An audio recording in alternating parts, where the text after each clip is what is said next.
Welcome to the Environmental Leadership Chronicles, a podcast brought to you by the California Association of Environmental Professionals. In this episode, we speak with Bob Brown, Principal Planner with SHN Engineers and Geologists. Bob has been in the far north coastal part of California for 40 years, where he has spent a majority of his career as a contract municipal planner and CEQA practitioner.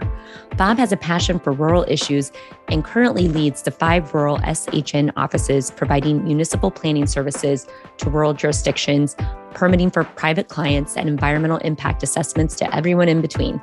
Bob recently was part of a team that prepared the EIR for the removal of the Klamath Dams in California, and he was responsible for analyzing many of the associated construction-related impacts.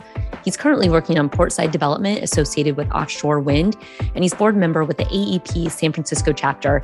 He's taught the CEQA and NEPA course at Humboldt State University, which is now Cal Poly Humboldt, for 14 years, where he has the opportunity to influence his future regulators. We hope you enjoy this episode.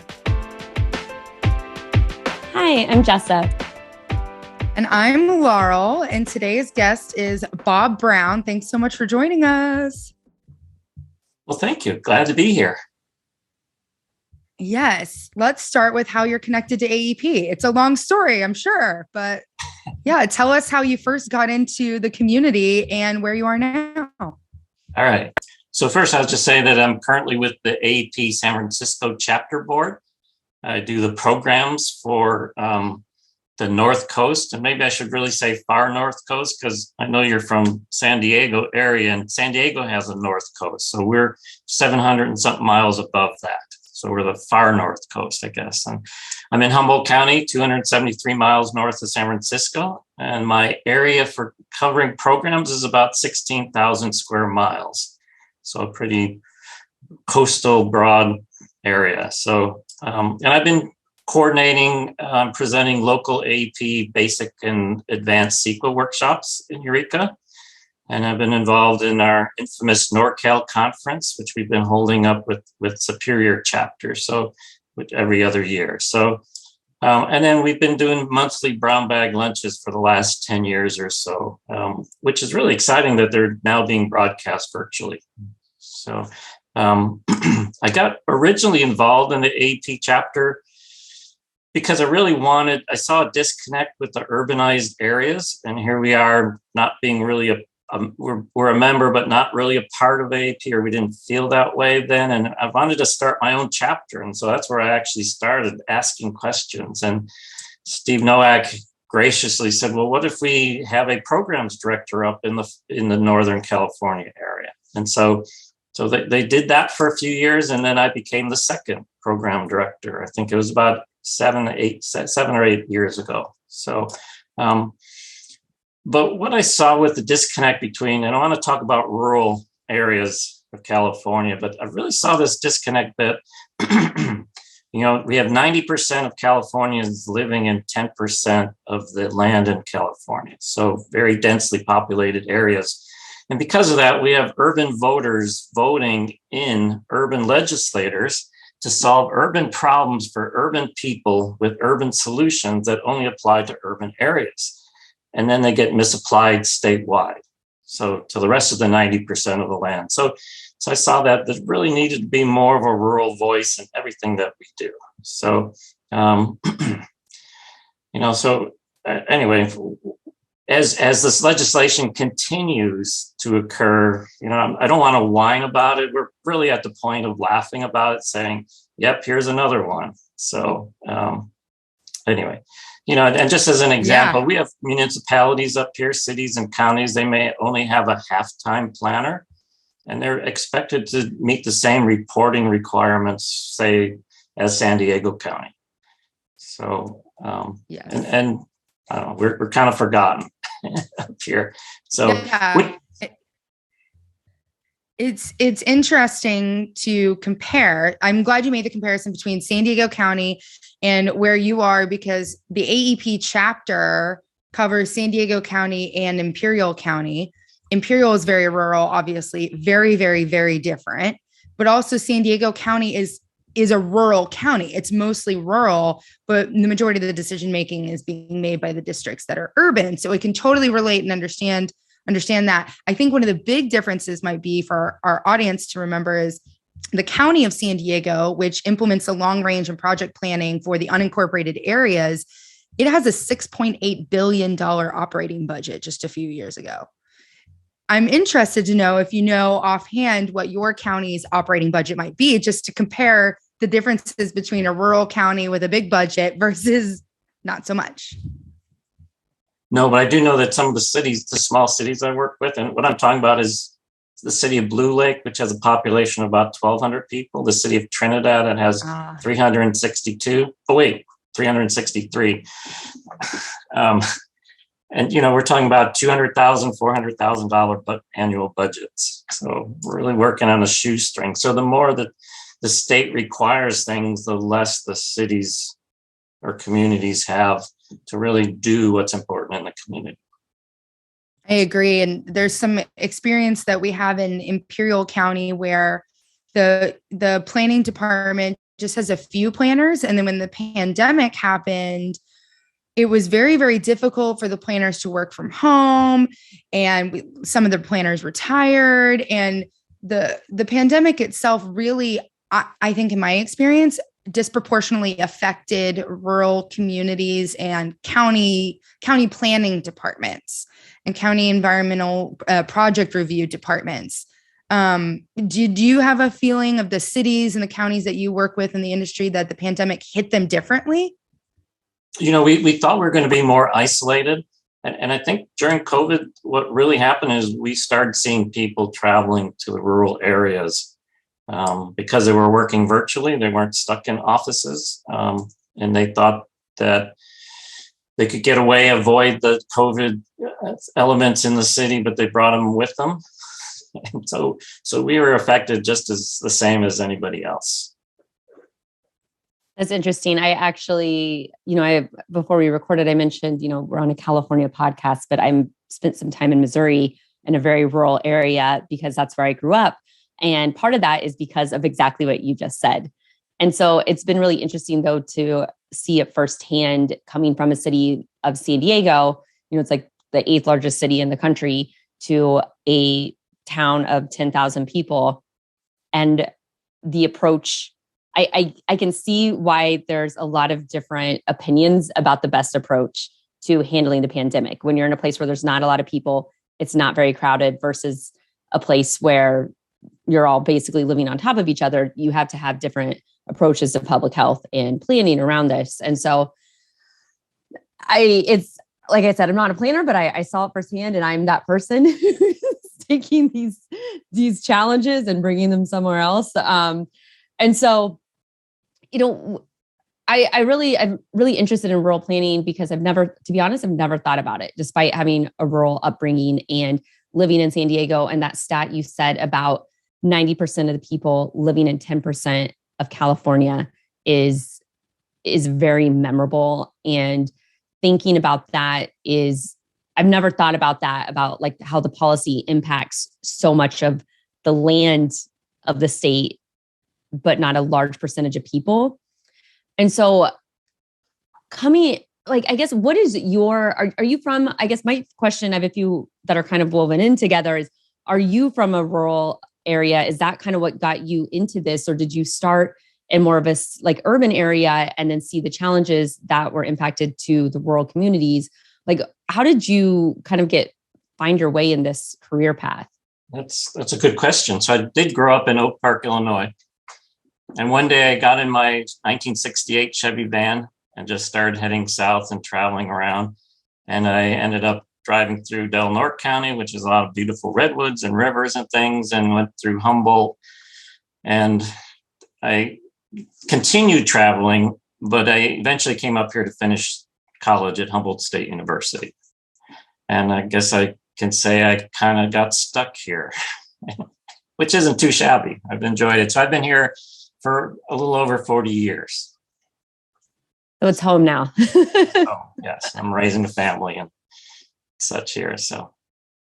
And so when you were at Humboldt, then I guess, and I think with California and like the natural resources and like these beautiful redwoods and just the national parks, so many around the state, is that something that led you to this career in the environmental industry? And I guess just kind of how did you find your passion for this? Good question. So when I came up here, so Humboldt State University had a natural resource planning degree. If I knew what I knew now, Gandalf's words, flee, you fools. No, I enjoy what I'm doing. But when I first came up here, I really wanted to live off the grid. And what I saw the planning degree offering was what I needed to know to do that. So I wanted to be a hermit in the mountains. But then I started liking people. And so I decided to stick around. So anyway, but when I first came up here, I literally lived in a van down by the river. We were just joking about that the other day. It's like, now that's the dream. It used to be a warning sign 20 years ago, and now that's people's retirement plan. I find it as you say that you got into planning so you could live off the grid. It sounds a bit like an oxymoron. Yeah. Yeah, right. But it had the classes, the natural resource classes, so I could understand the environment. I mean, probably before that, I'd probably say that I've been around before there was an environment. I was trying to think of that. And I think that might be an awakening of a lot of people, is life is just life. And then pretty soon you realize that, we used to call it the outdoors. I used to play outdoors. We'd go hiking outdoors. Now we look at it as the environment. And so there's that awareness that happens. And that's the kind of classes that Humboldt State University offered. Great. And so you're a professor now at Humboldt State, right? I'm a lecturer. Cal Poly Humboldt. So Humboldt State University this semester changed its name to Cal Poly at Humboldt. I teach the environmental impact assessment class, so basically CEQA NEPA. This is my 14th year. I started in the natural resource planning division while they were lacking a faculty member, and then I moved over to the environmental engineering. So I get to tell engineering jokes, which is kind of fun. But I've been doing that quite a while. So it's the best. Yeah. And you did mention before we started recording that you owned your own consulting firm. What was it like starting that? And how did it go? Well, if I go back a little bit further. So my first job out of college was working at Humboldt County Planning Department on their first general plan, the first comprehensive general plan in the 1982, I think it was. And After that, I made some connections, and I walked myself into an environmental consulting firm. And I said, "You got any openings?" And the fellow brought me to the back conference room, and he sat me down and he said, "Okay, well, tell me everything you know about CEQA." And I stammered around a little bit, and I left still unemployed. So I really had to learn myself. I did get a job with a local engineering firm and kind of had to teach myself CEQA on the fly. And then from there, I ended up starting my own company, and that's what we mostly did was private development projects, but we also worked with the small municipalities. So we had contracts with them. My contracts for a couple of municipalities are 40 years and running, so we've known the cities these little cities for quite a while. So, but yeah, it was fun developing an environmental consulting firm. I had probably at the peak 10 employees. We expanded into wetland delineations and biology and stormwater. We were a little ahead of the game talking about LID, low impact development, stormwater things as we saw the legislation coming down. Currently working on floating wetlands as a water treatment method. It's kind of a new technology. Tell us more. Floating wetlands. So, with the treatment of constituents, it could be in a sewer treatment or water treatment or even in a natural environment, is the treatment really occurs because of the bacteria on the plants and on the roots. And if you have wetland plants used as a treatment method, like we do at the Arcata Marsh and Wildlife Sanctuary, just think of the benefit is if you had a floating wetland with all the roots hanging down in the water column, just how much more treatment you can get.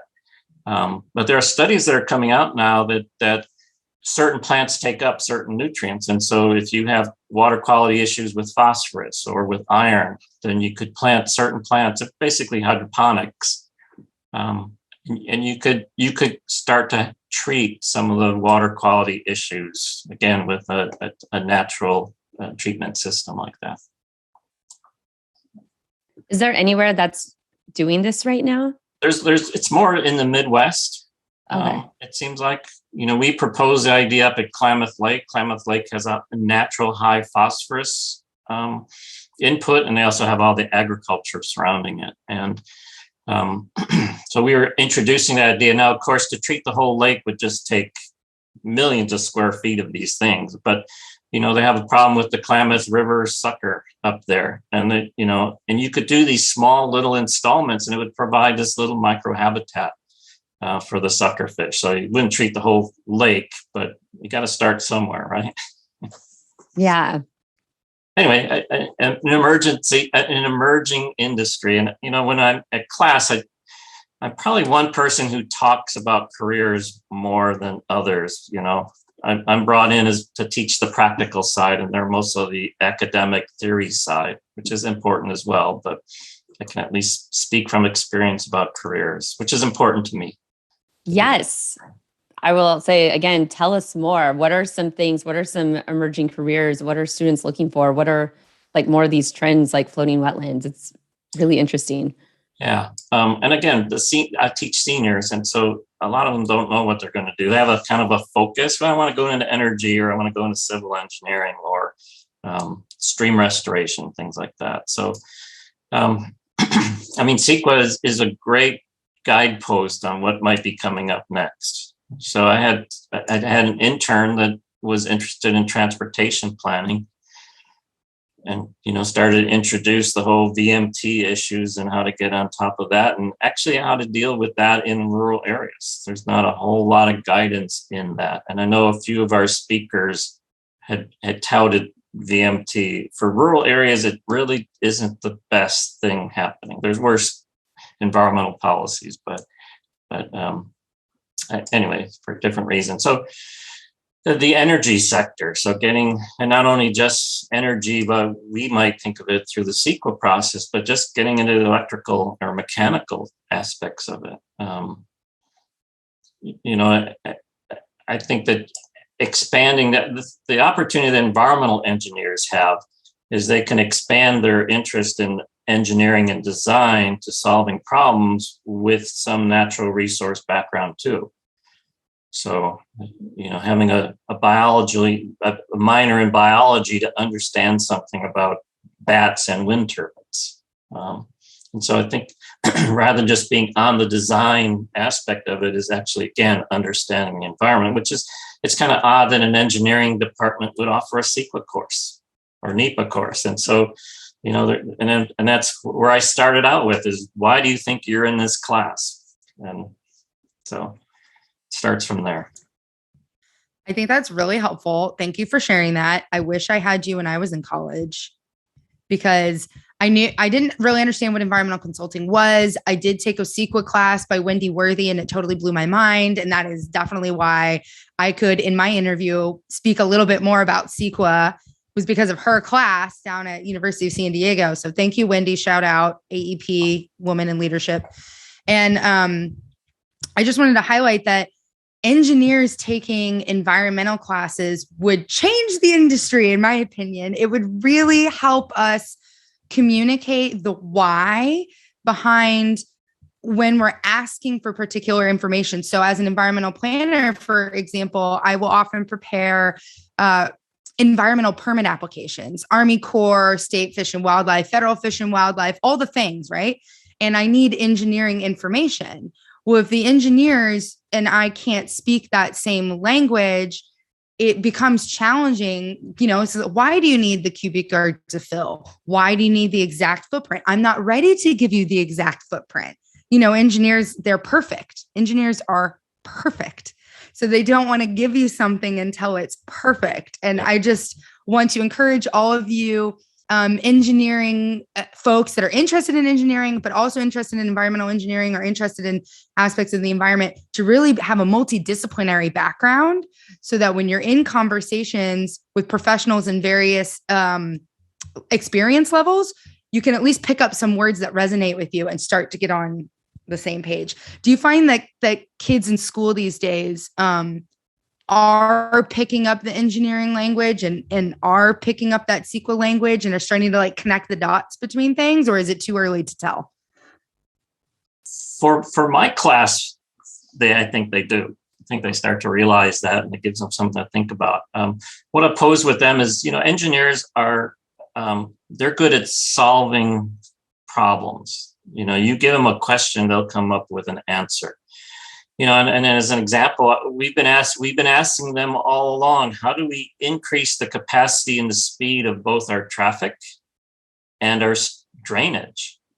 And now us planners are coming around saying, well, now we want to slow things down and we want to reduce. And they're befuddled, but if they realize we're asking the question, how do you do this? They gave us the answers. So we can't blame the engineers for the solutions they've come up, because I refer to us as social engineers, and it drives them crazy because we're not as precise and solution oriented. But so yeah, well, people aren't perfect. That is a fact. I've never heard anyone reference planners as social engineers, but that resonates.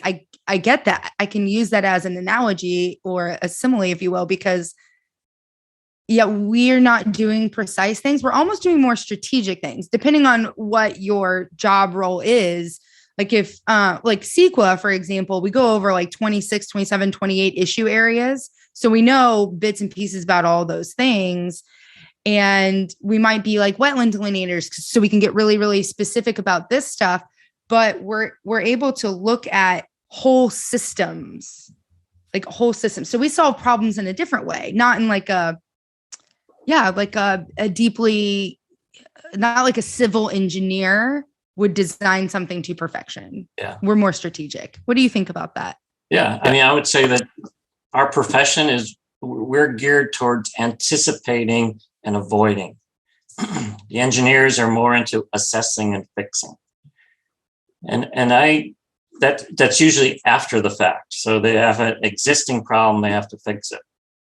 And so, but we're trying to anticipate and avoid or minimize those impacts. So it's a different approach, but they both have their values. That is very clear. Thank you. I love that you're a lecturer, so I can learn while we're on here. So engineers assessing and fixing, and planners avoiding and anticipating. Thank you. And so, okay, sorry, I have 3 questions. And I'm like, which one do I go first? A bunch of questions are coming up. So one thing I was thinking about as you're talking about, the course you teach and the course material is with CEQA. So my background, as I've shared, is not in I'm not an environmental professional, but I've worked in the environmental industry from the business side. And so I've come across a lot of times where I'm speaking with people who are entry level or looking for internships. And I always tell them, CEQA, you should know CEQA. Is that good guidance? And I say, go to AEP. First of all, you need to join AEP as a student member. I do say that to everybody. I said, and you should look at their CEQA materials, because I feel like my perspective as an outsider is that it, like what you guys were saying earlier, is it touches everything. And so at some point in your career, as you're getting started, even if you're not doing the applications, you need to be aware of the process. Is that good? Am I on the right path? You're right. I think the exposure, the thing I try to teach about CEQA, CEQA is so nerdy and statutes, the whole process and things like that. It's like, you don't need to know that. But this whole idea of hopefully if you have a CEQA class that you start looking at those topics, or how do you, separating the environmental setting. So understanding the world that you live in, the property that you live in, and then thinking about the environmental analysis after that. But really just that whole holistic understanding of the world. If one of the things I have a quiz on is, so you tell me what some of the topics we should be covering in CEQA. And I put the first letter of it and they're trying to figure it out. And it's really broad, but it's hard for people to think that whole comprehensive list of topics that we have to deal with. So So I think there's value in understanding your world through a CEQA lens. And that means whether you're a practitioner, whether you're an elected official, whether you're a neighborhood person wondering, wow, they're telling me that this Taco Bell is coming into my neighborhood and I don't have to worry about it, or cell tower or whatever. And so just kind of understanding that whole, and CEQA is supposed to be about a public process, public participation. It's kind of skimmed off into the very minimums, but I think the more people are aware and understand, the more involvement in the community can occur. Yes, I wanted to highlight that too. For those whose first experience or early experiences hearing about CEQA is on this episode, I do start when I am joining any project with developers and I explain to them what CEQA is not this like elusive creature. It is a practical methodology of publicly disclosing environmental impacts of a discretionary project. And without all the jargon, it's a public disclosure law at its core. It's how you get engaged and participate. So if you're a community member, if you live in a particular jurisdiction and there's some project going on, or maybe you get a notice in the mail or notice in your email or a posting at your town council that something is coming in, you'll know that there are multiple different ways of getting engaged. And if you understand a little bit about CEQA, you might find the resource area that resonates with you the most as like your issue. For example, as being a beach community resident, stormwater and water quality is always my top, aside from like open space preservation and habitat and wetland restoration. Like stormwater just drives me nuts because I started my career as a sewer rat collecting stormwater samples and I just know what's in it and it freaks me out. So I encourage those of you who are studying the environment to maybe find an issue area that freaks you out and then get engaged more in those kinds of projects. So with that said, Bob, what is your favorite CEQA resource area? Or is there one particular one that really like hook, line, and sinkered you at the start? Holy cow. I can tell you my least favorite. Oh yeah, do that. That's mineral resources. Can you imagine how much of the state that doesn't apply? I mean, I'm sure everyone's just cutting and pasting the same thing over the years because really? But we have to deal with that. Anyway, but gosh, the most favorite. In writing, I kind of like the hydrology. Geology, you kind of get to know the geology of the area, and then there's some site-specific thing. With hydrology, it just seems like it's new every site. Like whether it's stormwater or whether it's streams or stream side management area, whether it's water quality or quantity, some of the hazards related. Now we're dealing with sea level rise. And anyway, to me, that's the most dynamic, I think, of all of them. And Jessica, I know you have questions that you want to circle back on, but I have to put my 2 cents in. My favorite issue area under CEQA is biology, because as a junior, like on-call environmental consultant, aside from being the sewer rat, I would compile all the information from like biological reports and the biologists, and I would start writing the biology sections of CEQA.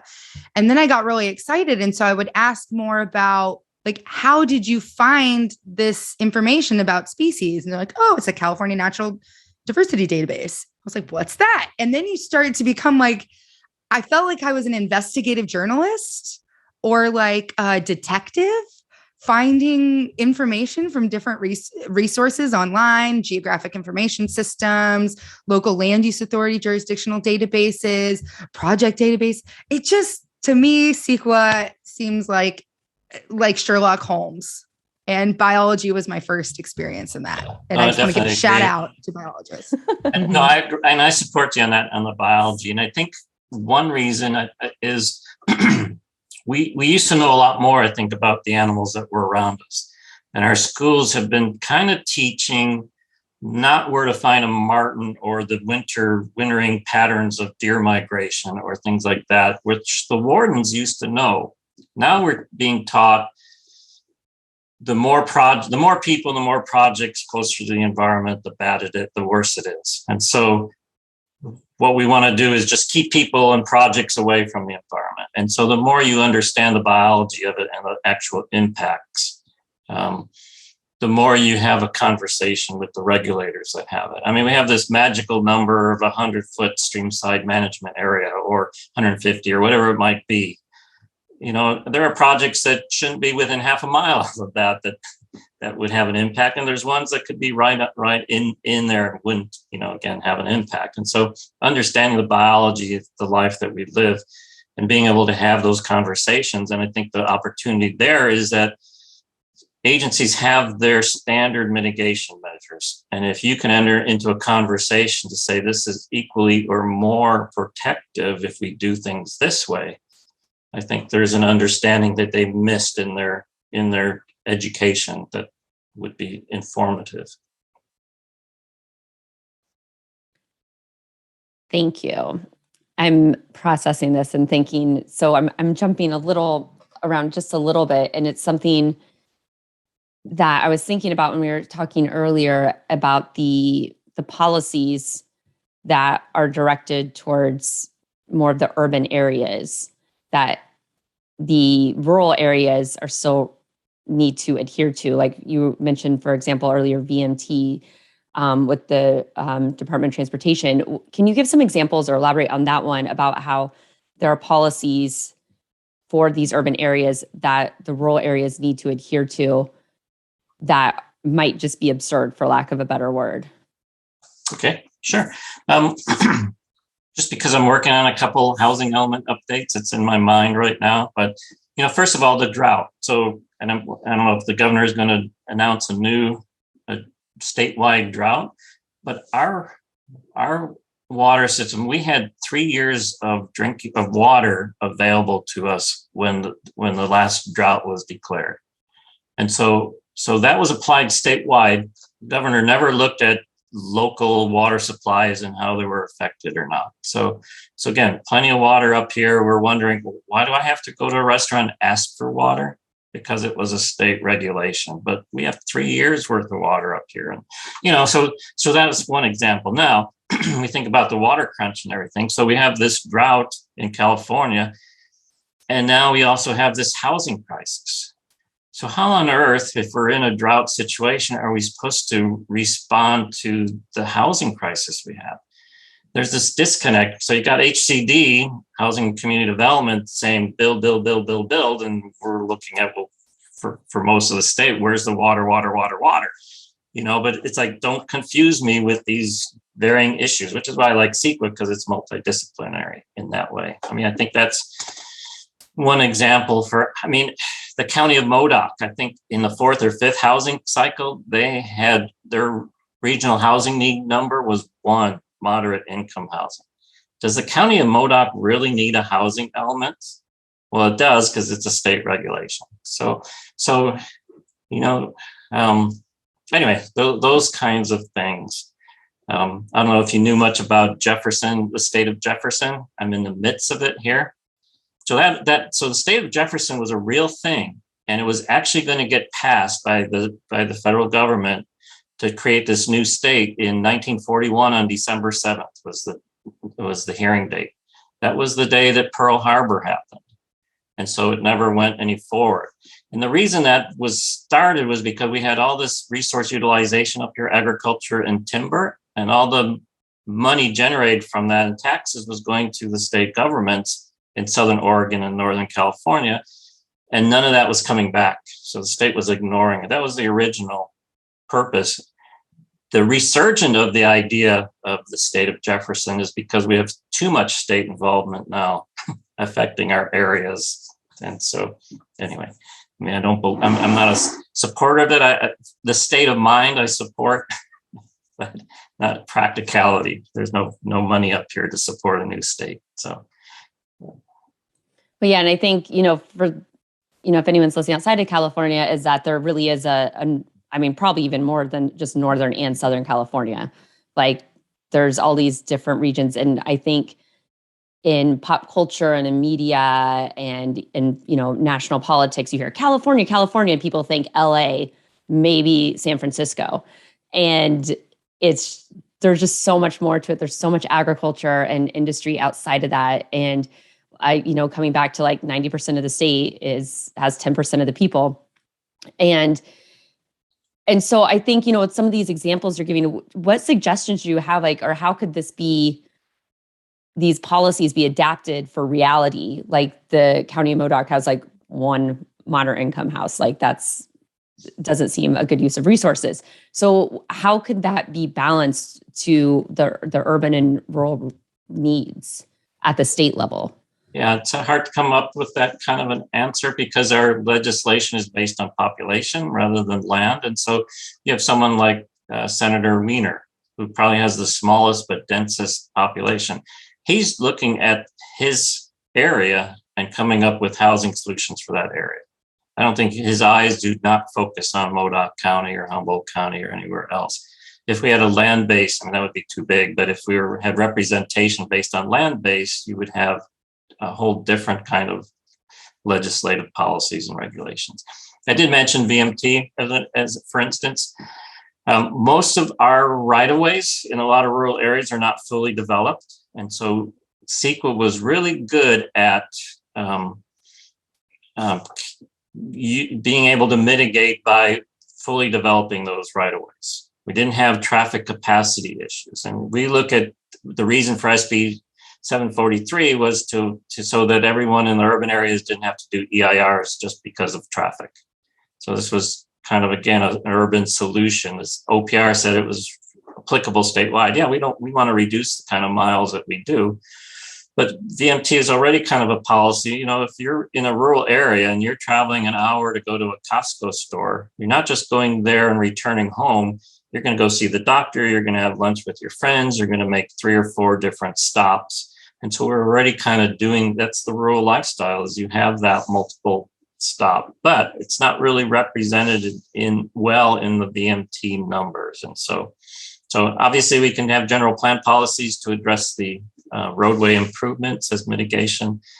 But we lost one of the most important tools that help rural areas develop infrastructure-wise. I'll give another example from my experience. Was climate action planning is really different in rural communities than urban centers, and state goals to reduce greenhouse gas emissions disproportionately impact positively and negatively the different kinds of communities.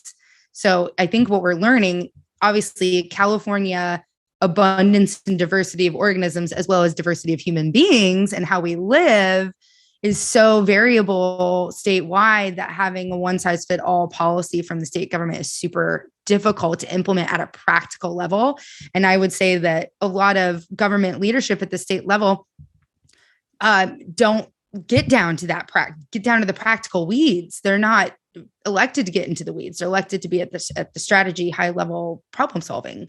And I want to shout out to AEP and the legislative committee and the day at the Capitol, when we planners, we environmental professionals go to the state Capitol and we help educate the incoming legislators about CEQA and the interconnectedness of environmental planning across the state, and how when bills get proposed and they come in for consideration, our lobbyists, our AEP lobbyists at California Strategies comes in and says, this is how AEP thinks that it may have unintended consequences to other environmental policies and legislation. And yeah, big shout out, because being a part of the AEP community means that you get to help policymakers understand that and hopefully help alleviate some of the disproportionate issues on rural and urban areas.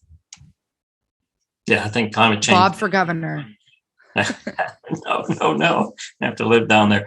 Climate action plan. If you remove transit all out of our climate action plans, what would you have left? So rural areas, transit is never really going to be the solution. So we don't have that as a tool. Everything with SB 35 and some of the housing opportunities there, we just don't have that developed. It's not really a solution. Don't have the people to support that. So yeah, that's a challenge to address those. Up here, being resource utilization, our 1992 carbon emissions were higher then than they are now. And so if we are to go back to our 1992 level, we should be increasing our greenhouse gas emissions. So again, we didn't think about that. So everyone come to the AEP State Conference in Yosemite. It happens annually in different places across the state, but we always have our climate change workshop on the Sunday of the conference, where our climate change committee at AEP, Michael Hendricks and everybody, they come and they talk about these issues in depth and the discrepancies between things. And we've had VMT workshops. I mean, you've been out nearly every CEQA workshop up north and the NorCal conference. Speaking of which, walk us through a little bit of the special uniqueness and excitement about the NorCal conference so that our broader audience can get a little. So part of what when we talked about this was again, in rural areas, it's really hard to go to a CEQA workshop. You could be driving 4 or 5 hours easily. Think about Imperial County having to drive into San Diego. So really the AEP conference, it was actually generated after I think it was the East Sierra did something to this effect. And so we thought, well, what a great idea. And so it was trying to bring expertise up to our local areas to train, which is easier to bring speakers up than to expect 40 people to drive down to Yosemite for the state conference, by the way. Plug out to our live conference in Yosemite. Go climb a rock. But go climb a rock. Yeah. So anyway, so the idea was to bring some training up here locally.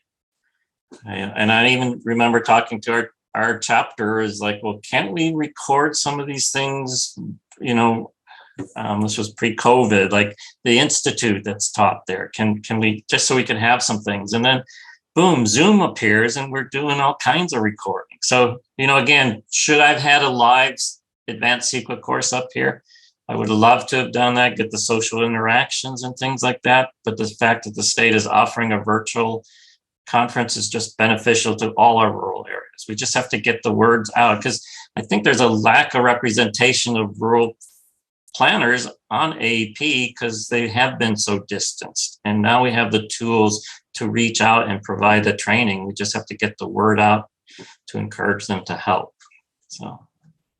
And we hope that this podcast can reach the rural community members too. Just another tool, a media tool in our toolbox to help spread the word of AEP and topics of interest and leadership stories to inspire people that are in rural communities that aren't going to travel, which is funny because our conversation comes full circle when we started talking about how the pandemic has changed and things have gone virtual. And so now there's virtual access to all of the great information and workshops that AEP puts on and all the programs that we put on. So I think that's a really good time to do our rapid five. Unless you have another question, Jessica. No, I'm ready. Bob, all right, here we go. What is your favorite daily habit? Sleeping and getting up and having a fresh cup of coffee. Oh, yeah. The two have to go together. 3 things you'd bring to a deserted island. Well, this is an interesting one because a deserted island. So question, how many people can you fit on this deserted island? But my response would be none, because then it would no longer be a deserted island. So, but I'd have to bring family, friends, and things like that. There's actually a whole discussion on whether the term is really just desert island or deserted island, which includes both. But that is very indicative of how a planner would answer. I was thinking that too. I was like, oh, I'm on my heels with this one. Okay. So asterisk, more information is needed to answer. Yeah. No, but I would bring people. I think. Okay. And then it would, like I said, wouldn't be a deserted island anymore, which is a good thing. That's right. The irony though, too, I'm going to call back to you going to Humboldt to get away and your plan to go to school was to get away from people. And here you are now wanting to bring people to the deserted island. So that's a good sign. Have some good people. Darn, if they weren't so cuddly. All right. What is your favorite environmental policy? Okay. When I first thought of this one, I thought live free or die, right? But related to that, Patrick Henry's quote, "I know not what course others may take, but as for me, give me liberty or give me death." Now, if you take the definition of liberty and use the word freedom, and we say freedom is the ability not to do what I want, but to be able to do what is right, then if we only did what is right, then we wouldn't need most other environmental policies. So that's my favorite environmental policy. Just do what is right. So freedom. How's that?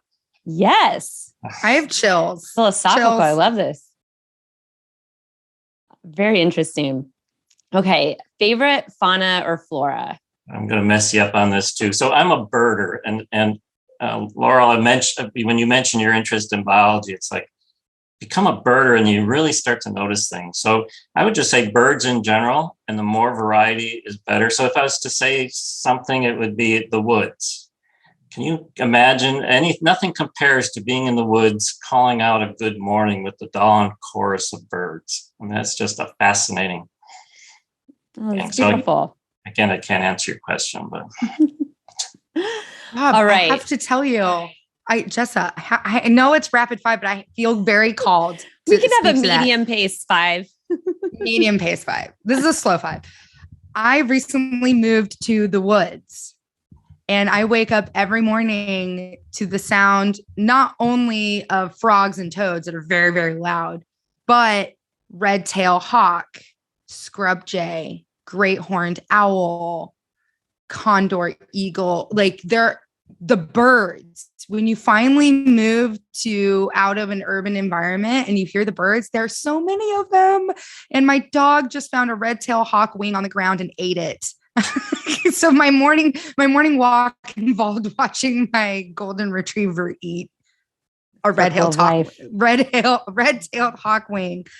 I caught him. I put it back. It's sacred. It's back in the land, everyone. But I want to highlight, yes, the birds. Gosh, the woods. Since we're slowing this down, I'm having a similar experience where I'm visiting and it's woods and it snowed. Everything's white and this tree was just full of cardinals. So like these bright red cardinals. And then the females, though, are not bright red. They're like brown with a little bit of red. They're still really pretty, but the males are red. And it's just like out of a movie. It looks like a Disney movie. And then there's also woodpeckers and bald eagles like in the front yard. It's unbelievable. And then the, oh my gosh, the starlings, is that what they're called? Where it's just like swarms. I mean, it is just indescribable. And so I've been very into birds lately as well. So I've been watching these birds and I'm like, when they're moving, I'm like, why are they all moving? What's happening? Something's happening. But yes, Bob, you've got us excited about this. Yeah, but even the Long Beach conference, I had my binoculars when I walked around Long Beach looking at birds. I mean, even in the urban environments, you got the songs if you listen, if you tune into them. Yes. Well, next time we're in person, Bob, I'm going to come out with you instead of going to the bar for a beverage. I'm going to come out with Bob and binoculars. Sunrise. 8 o'clock. 8 o'clock in the morning, because they're not crazy. They don't want to get up when it's cold. So they wait till the sunshine hits the top of the trees. Okay, I have one last bird anecdote and then we can wrap up the slow 5. Is in San Diego, there's parrots everywhere. Yes. And it is so cool to see, as you know, not coming from a tropical climate and San Diego, they're not native. The songs of parrots are not what you want to wake up to. Good alarm clock though. All right. Okay. Wouldn't it finish this sentence? Wouldn't it be cool if?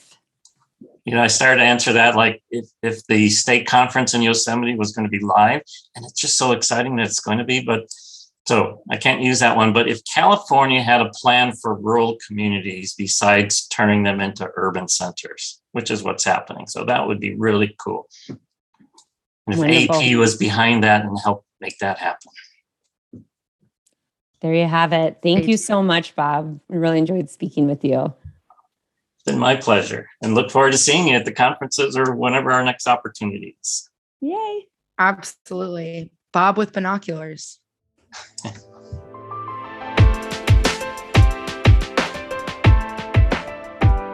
We hope you enjoyed this episode.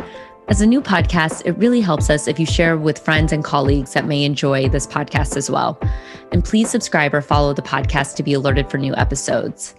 If you want to submit a shout out, please send a voice memo that's under 1 minute to podcast@califAEP.org. That's podcast with an S at the end, podcast@califAEP.org. Or please send any feedback you'd love to share. Thank you.